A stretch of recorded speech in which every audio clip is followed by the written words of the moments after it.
Before we delve into the complexities of jurisprudence and legal frameworks, I ask for a moment of silence to acknowledge the foundation of all we discuss today, the wisdom of our ancestors and the sanctity of the ground we stand on. Thank you. In many cultures, you cannot simply begin a matter of conflict.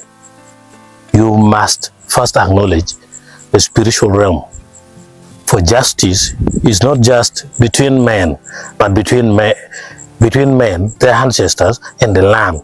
This act of reverence is the first lesson in alternative dispute resolution. Context is everything. Today, I invite you on a journey. We will move beyond the sterile environment of the courtroom and into the heart of Acholi tradition. We will explore the profound principles of ADR through the lens of a powerful case study, the mediation of Ruot Casimiro Ngom. In Western jurisprudence, ADR encompassing negotiation, mediation, and arbitration is often viewed as an alternative, a sidestep from legislation. But in traditional Acholi society, the tree under which justice is served is not the alternative. It is the center. It is holistic. It doesn't just seek to resolve a dispute. It seeks to heal a community. Let's look at the case of Ruot Casimiro Ngom. While the specific details of the dispute are confidential to the clan, the process used to resolve it serves as a masterclass in culturally embedded ADR. It is a process defined by distinct sacred steps. The first step was traditional prayers. This wasn't a formality. It was a psychological reset. It transformed the gathering from a collection of angry individuals into a unified community seeking divine guidance.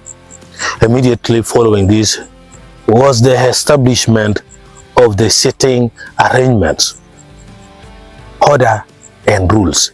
In this Ngom mediation, this was critical. The elders sat in a semicircle, a symbol of equality and collective wisdom.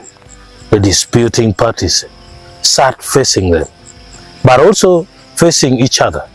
This physical geometry is intentional. It enforces eye contact, accountability, and a shared focal point. The rules are simple but powerful. One person speaks at a time. Interruptions are not tolerated, and respect for the elders is absolute. Then came the most profound step, a moment that separates traditional process from any modern equivalent, provoking the spirits of the ancestors, or in Acholi, Lamudog. Imagine a mediator today asking the spirits of past justices to witness the proceedings. This is not superstition. It is a profound accountability mechanism. It reminds everyone present that they are being watched by forces far greater than the clan chief, forces that see not just actions but intentions.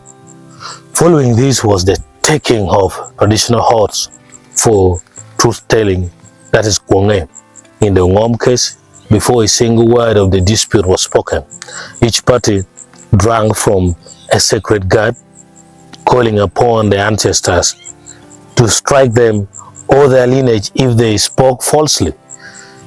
In a world where perjury in court often carries a mere legal penalty, the Kwonge carries a generational consequence. People would fear to tell a lie because the consequences can be vast and punish even the next generation. Can any modern court oath claim such profound psychological power? Only after this did the case open.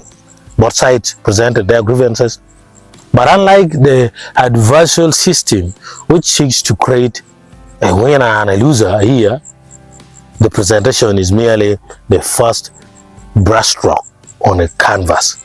The elders listen not just for fact, but for the emotional truth. the hurt, the humiliation, the fear. This is led to the phrase of questions and cross-examinations. But notice the difference. This is not a hostile cross-examination designed to trap a witness. It's a serious probing inquiry. The elders are detectives of relationship, searching for the root of the rot, not just the broken branch. They are masters of context. In a pivotal moment during the Ngom mediation, before formal witnesses were even called, something remarkable happened. One of the parties, moved by the weight of the Kwonge, they had taken and the genuine inquiry of the elders, voluntarily admitted to a misrepresentation. This brings us to witness presentation. In this, witness presentation. In this tradition, sometimes people admit their mistakes before witnesses are brought. The truth had already begun to surface, not because of evidence, but because of a sacred environment that demanded it. Then came the phase of giving advice to the conflicting parties. This is where the genius of the system truly shines. This is not merely a judge reading a verdict. It includes judgments and corrections, but it goes far deeper. It may include fines and rituals. In the case involving Lord Casimir Ngom, the advice may well have included concepts like the Muburu key, the ceremonial cutting of a symbolic branch to signify the hand of hostility, or in a more severe matter, Chuluku, the cleansing payment for life, a complex ritual that restores balance, not just compensate a victim. The advice is a prescription for the soul of the community, not just a penalty for the body of the offender. Critically, the conflicting parties then had the opportunity to react to the advices. This is not an appeal in the legal sense, but an emotional and social response. Do they accept the verdict? Is their heart truly cleansed? If not, the process continues. Finally, a senior mediator gave the final verdict, a summary of the consensus reached. It is important to note that the tone of this entire process can shift depending on the gravity and the emotions. The process could be porolog, a simple discussion, larolog, a more structured debate, or in cases of serious crime, pedo, which is a traditional trial. The Ngom case, given its complexity, made between these modes. After the verdict comes cleansing, rituals are performed to wash away the bitterness, which is done by Casimir Ngom.